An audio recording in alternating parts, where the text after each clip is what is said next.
दल बदल मामले में बाबूलाल और स्पीकर आमने सामने, झारखंड हाईकोर्ट ने दिए आदेश। झारखंड हाईकोर्ट के जस्टिस राजेश शंकर की अदालत में दल बदल मामले में स्पीकर पर पक्षपात का आरोप लगाने वाली भाजपा विधायक दल के नेता बाबूलाल मरांडी की याचिका पर सुनवाई हुई। दोनों पक्षों की ओर से बहस पूरी कर ली गई। अदालत ने इस मामले में स्पीकर को लिखित पक्ष अदालत में जमा करने का निर्देश दिया है। अदालत ने अभी बाबूलाल मरांडी की ओर से स्पीकर न्यायाधिकरण की कार्रवाई पर रोक लगाने के लिए दाखिल हस्तक्षेप याचिका को रिकॉर्ड पर लिया है। मामले में अगली सुनवाई 13 अक्टूबर को होगी। पुरानी पेंशन के बाद झारखंड के कर्मचारियों को फिर मिलेगी खुशखबरी, लागू हो सकती है कैशलेस स्वास्थ्य बीमा योजना।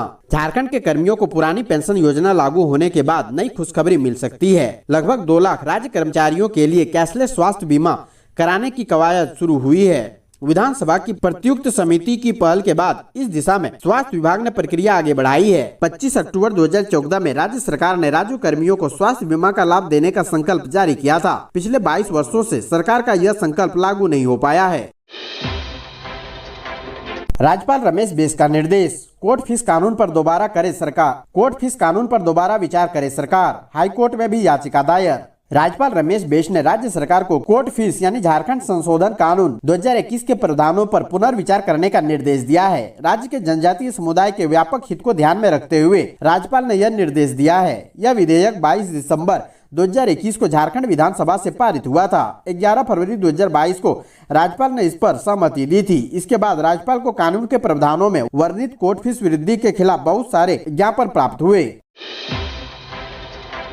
भाजपा उपाध्यक्ष रघुवर दास ने पीएफआई पर प्रतिबंध की सराहना की, झामुमो पर लगाया यह आरोप। भारतीय जनता पार्टी के राष्ट्रीय उपाध्यक्ष और झारखंड के पूर्व मुख्यमंत्री रघुवर दास ने पॉपुलर फ्रंट ऑफ इंडिया पर प्रतिबंध के फैसले का स्वागत करते हुए कहा कि संगठन पर झारखंड में उनके कार्यकाल के दौरान फरवरी 2019 में ही प्रतिबंध लगा दिया गया था। रघुवर दास ने एक ट्वीट में कहा कि मैं देश विरोधी गतिविधियों में शामिल पीएफआई और उनके सहयोगी अन्य संगठनों पर 5 साल के लिए प्रतिबंध लगाने के केंद्र सरकार के फैसले का स्वागत करता हूं। मैं इस फैसले के लिए प्रधानमंत्री नरेंद्र मोदी और केंद्रीय गृह मंत्री अमित शाह को हार्दिक बधाई देता हूं। गौरतलब है कि पीएफआई को झारखंड में फरवरी 2019 में आपराधिक कानून संशोधन अधिनियम 1908 की धारा 16 के तहत प्रतिबंध कर दिया गया था।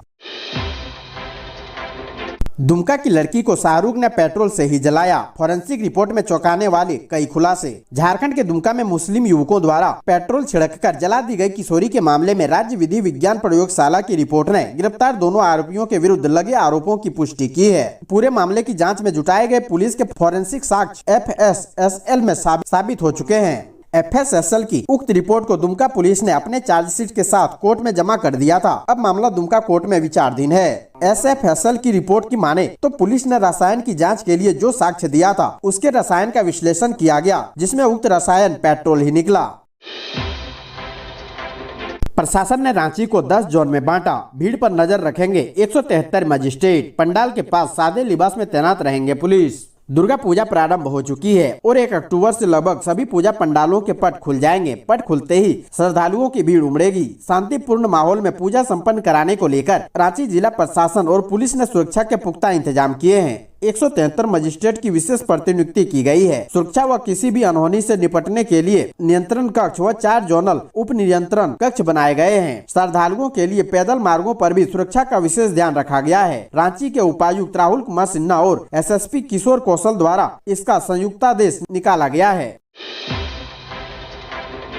रघुवर दास ने क्रॉस वोटिंग के लिए दिया था 5 करोड़ का ऑफर, कांग्रेस नेता का आरोप। पूर्व सीएम ने किया इनकार। पूर्व कृषि मंत्री योगेंद्र साव ने हजारीबाग में आयोजित एक कार्यक्रम के दौरान आरोप लगाया है कि 2016 में राजभवन चुनाव के दौरान रघुवर दास ने उन्हें क्रॉस वोटिंग के लिए 5 करोड़ रुपए का ऑफर दिया था। साथ ही मेरी पत्नी को भाजपा के पक्ष में वोट डालने के लिए कहा था, लेकिन मैंने साफ इनकार कर दिया। यही वजह है कि मुझे इतना लंबा वक्त जेल में बिताना पड़ा। योगेंद्र ने हजारीबाग जिला कांग्रेस कार्यालय में आयोजित स्वागत समारोह में कहा कि रघुवर दास मेरे घर पर आए थे। इसका सबूत आप स्टिंग एक्स CM YouTube में देख सकते हैं। उन्होंने कहा कि रघुवर दास को मैंने कहा था कि मुझ पर इतने केस केस हैं, कैसे होगा, मैं क्या करूं? तब रघुवर दास ने कहा था कि कल के बाद सब ठीक हो जाएगा। उन्होंने कहा था, मैं राजबाला वर्मा से बोलकर सब ठीक करवा दूंगा। योगेंद्र साव ने कहा कि अगर मैं रघुवर दास की मान लेता तो सही में वे सब ठीक भी करवा देते। मुझसे झारखंड में कोई हाथ मिलाने वाला नहीं रहता। मेरे घर पर हेलीकॉप्टर लगा होता, लेकिन मैंने ऐसा नहीं किया। मैंने संघर्ष का रास्ता चुना, पर मेरा पूरा परिवार बिखर गया। योगेंद्र साव ने कहा कि समय ऐसा आ गया है कि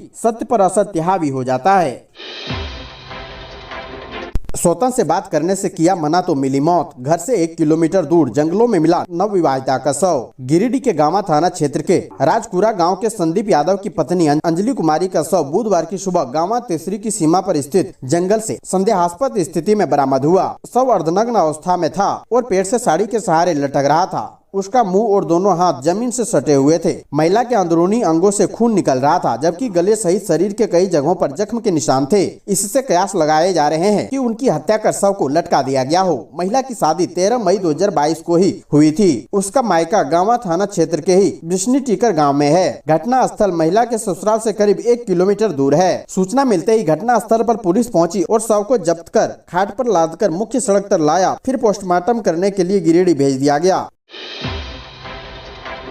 हेमंत सरकार का बड़ा फैसला, दुर्घटना के घायलों को अस्पताल पहुंचाया तो मिलेंगे 2000 रुपए। मुख्यमंत्री हेमंत सोरेन की अगुवाई वाली झारखंड सरकार ने प्रदेश में गुड सैमरिटन यानी नेक नागरिक योजना के तहत उन लोगों को पुरस्कार देने की योजना को धरातल पर उतारने के लिए SOP को स्वीकृति प्रदान कर दी है। नेक नागरिक वो लोग होंगे जो किसी दुर्घटना में घायल व्यक्ति को बिना किसी विशेष संबंध और वित्तीय लाभ अथवा पुरस्कार की उम्मीद किए बगैर अस्पताल पहुँचाता है। दुर्घटना होने के 1 घंटे के अंदर मरीजों को अस्पताल पहुँचाने पर उनके बचने की संभावना प्रबल हो जाती है। ऐसे मरीजों को अस्पताल पहुंचाने वाले एक व्यक्ति को 2000 रुपए, 2 व्यक्ति होने पर 2-2000 रुपए और 2 से अधिक होने पर सामूहिक रूप से 5000 रुपए मुहैया कराए जाएंगे। यह राशि प्रदान करने के लिए सभी जिला परिवहन पदाधिकारी को 25,000 रुपए प्रति सामुदायिक स्वास्थ्य केंद्र के हिसाब से दिए जाएंगे। यह राशि DTO बिना देरी स्वास्थ्य संबंधित स्वास्थ्य केंद्र को मुहैया कराएंगे।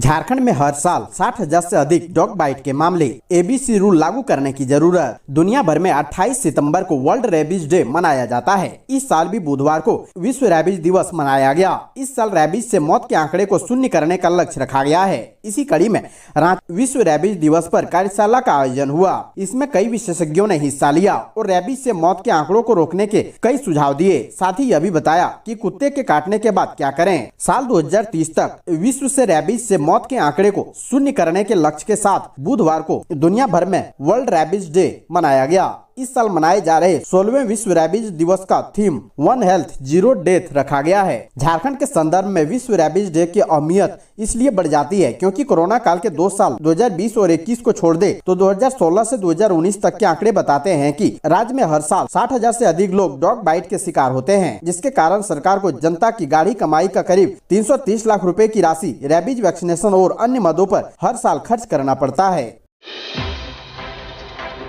गढ़वा की चिनिया में अज्ञात बीमारी से आधा दर्जन पशुओं की मौत, लंपी वायरस की जताई जा रही आशंका। चिनिया थाना क्षेत्र के हेताड़ कला गांव में अज्ञात बीमारी का प्रकोप से अब तक आधा दर्जन पशुओं की मौत हो चुकी है। फिर भी पशुपालन विभाग के अधिकारी बेपरवाह एवं लापरवाह बने बैठे हैं। पशुओं के शरीर के कई हिस्से में के भर के चकते निकल रहे हैं। इसकी जानकारी देते हुए बुधवार को हेताड़ कला, हथबजवा तथा शेरी दोहर गाँव के सेवक केरवा, चंद्रिका सिंह, गुट्ठल तुरिया, संतोष कुमार प्रसाद, अनिल कोरवा, चंद्रशेखर कोरवा, परमेश्वर यादव, सुरेंद्र सिंह, उदय तुरिया, देव नारायण सिंह सहित कई पशुपालकों ने बताया कि हमारे पशुओं को अज्ञात बीमारी हुई है। लगभग 15 दिन से हमारे पशुओं को अज्ञात बीमारी हुई लगभग 15 दिन होने को चला है, जबकि गांव में लगभग आधा दर्जन पशुओं की मौत भी हो चुकी है। झारखंड हाईकोर्ट से निशिकांत दुबे और मनोज तिवारी को राहत, कार्रवाई पर अगले आदेश तक लगाई रोक। झारखंड हाईकोर्ट ने सूर्यास्त के बाद विमान के टेक ऑफ करने के मामले में आरोपी सांसद निशिकांत दुबे, उनके पुत्र कनिष्ठकांत दुबे, महीकांत दुबे व सांसद मनोज तिवारी को अंतरिम राहत सुविधा मिली है। इन लोगों के खिलाफ उत्पीड़क कार्रवाई पर अगले आदेश तक रोक लगा दी गई है। इसी मामले में देवघर एयरपोर्ट निदेशक संदीप ढींगरा को भी अंतरिम राहत मिली है। बुधवार को SK द्विवेदी की अदालत में मामले की सुनवाई हुई। सुनवाई के दौरान सभी को राहत प्रदान की गई। अदालत ने मामले में देवघर DC जांच अधिकारी और एयरपोर्ट सुरक्षा अधिकारी से जवाब मांगा है। अदालत ने सभी को 4 सप्ताह में जवाब दाखिल करने का निर्देश दिए हैं। अगली सुनवाई 23 नवंबर को होगी। बता दें कि दुमका में एक छात्रा की हत्या मामले में निशिकांत दुबे भाजपा नेताओं के साथ परिजनों से मिलने गए थे। लौटते हुए एयरपोर्ट से सूर्यास्त के बाद प्लेन का टेक ऑफ किया गया था। इसी मामले में इन लोगों के खिलाफ प्राथमिकी दर्ज की गई है।